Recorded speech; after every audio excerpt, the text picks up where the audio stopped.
Bonjour et bienvenue, c'est Aviel. Je vous propose aujourd'hui la suite des tutoriels Apprendre SketchUp de A à Z.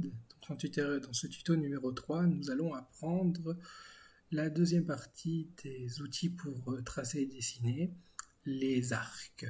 Donc, nous voyons ici 4 sortes d'arcs différents. Donc, le premier arc, c'est un arc dans lequel on va choisir la taille de son rayon. On va faire directement un exemple. Donc vous cliquez un clic gauche, et là vous choisissez la taille de votre rayon. N'importe quelle taille, voilà ici. Et là vous allez tracer l'arc qui vous intéresse. Voilà. On va prendre un arc par exemple, comme ceci. Voilà. Et donc vous avez votre arc comme vous avez choisi. Comme avec les autres outils, on peut choisir, donc on peut directement écrire les données. Donc on va d'abord cliquer, après on va choisir donc, la longueur de notre rayon, par exemple 60 cm, entrée, et on peut choisir aussi l'angle de notre rayon. Donc l'angle, on va choisir un angle de 50 degrés, on tape 50, entrée, et voilà, notre rayon apparaît automatiquement.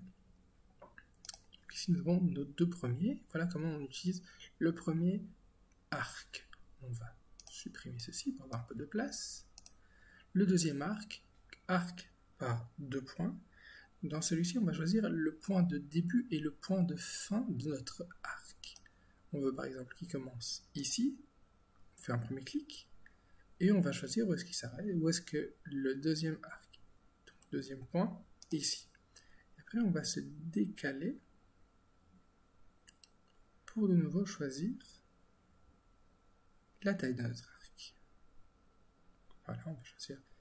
On voit bien que ici, la petite ligne magnétisme au milieu va nous dire sur quel axe on est. Là, on est sur l'axe vert, donc on se dirige bien à plat. Bleu, c'est-à-dire qu'on a dessiné notre arc vers le haut, par exemple. On va avoir besoin de faire un arc vers le haut. On va sélectionner, par exemple. On va rester ici. Voilà, et donc on voit bien que notre arc a été tracé vers le haut.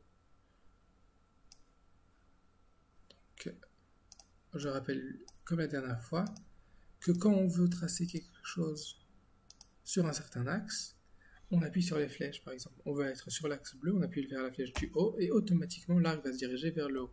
On appuie sur la flèche de gauche, automatiquement, il va aller sur l'axe vert.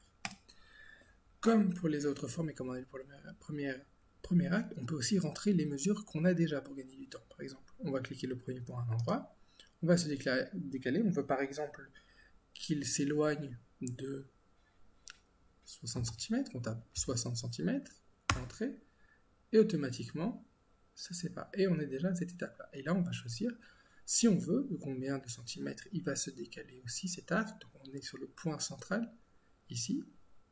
Donc on va dire qu'il se décale de 30 cm, et on a voilà, de nouveau un arc à 2 points. On va maintenant voir le troisième arc. Ça fait arc à 3 points. Donc, on choisit ici. On appuie sur le premier. Le deuxième. Et maintenant, on choisit la taille de son arc. Alors, à quoi sert cet arc-là? On choisit 2 points par lesquels passe notre arc. Le point de début et le point de passage. Donc voilà, on veut qu'il commence ici. On veut qu'il passe par ce point-là. Donc voilà, il passe bien par ce point-ci. Et on peut choisir après son arc. Donc, comme toujours, on peut rentrer ces données. Donc on appuie sur le premier. Le point de départ, on veut par exemple que le deuxième point par lequel on veut que notre arc passe se trouve à 40 cm. On tape 40 cm. Voilà. Et maintenant, on choisit l'angle au centre. On veut par exemple un angle de 180 degrés. 180, entrée, et voilà, on a un arc. Comme vous l'avez remarqué depuis le début, c'est que ce sont uniquement des arcs vides. C'est-à-dire on a juste la ligne qui apparaît, ce n'est pas plat, on ne peut pas travailler l'intérieur de la texture. Comment on fait pour travailler l'intérieur de la texture? On va prendre l'arc à 2 points, personnellement c'est celui que j'utilise le plus. Voilà. Et on va relier les 2 points avec la ligne. On va ici et ici. Et voilà, notre arc c'est rempli. Maintenant, nous avons un demi-cercle. On peut avoir aussi un quart de cercle. Hein. Par exemple, on va prendre l'arc de base. On choisit le rayon. Voilà. Et puis maintenant, on va tracer. Soit on relie les deux points, soit on trace un point, on le ramène au centre et on retourne ici. Pour cette deuxième option qu'on vient de voir ici, il y a le quatrième arc, qui est la portion de cercle. La portion de cercle, c'est qu'on a besoin de tracer juste un petit triangle, comme on vient de faire avec un arc arrondi. On appuie sur le premier point, le deuxième, comme donc on choisit son rayon, l'angle, et automatiquement on a le camembert qui est apparu. Donc le petit triangle avec le côté rond, qui est automatiquement tracé. Donc d'après ce que vous avez besoin de faire, si vous avez besoin par exemple d'arrondir le coin d'un meuble, le 2 points va être très pratique puisqu'on va choisir les 2 points qui nous intéressent et arrondir. Le troisième, celui qu'on vient de voir, va nous permettre ici un exemple concret par rapport à arrondir les angles. Donc on trace un rectangle orienté, donc comme on a vu pour les personnes qui découvrent ces logiciels et qui n'ont pas encore eu l'occasion de voir, je vous invite à regarder le tuto numéro 1 et le tuto numéro 2, où on réexplique bien tout ça.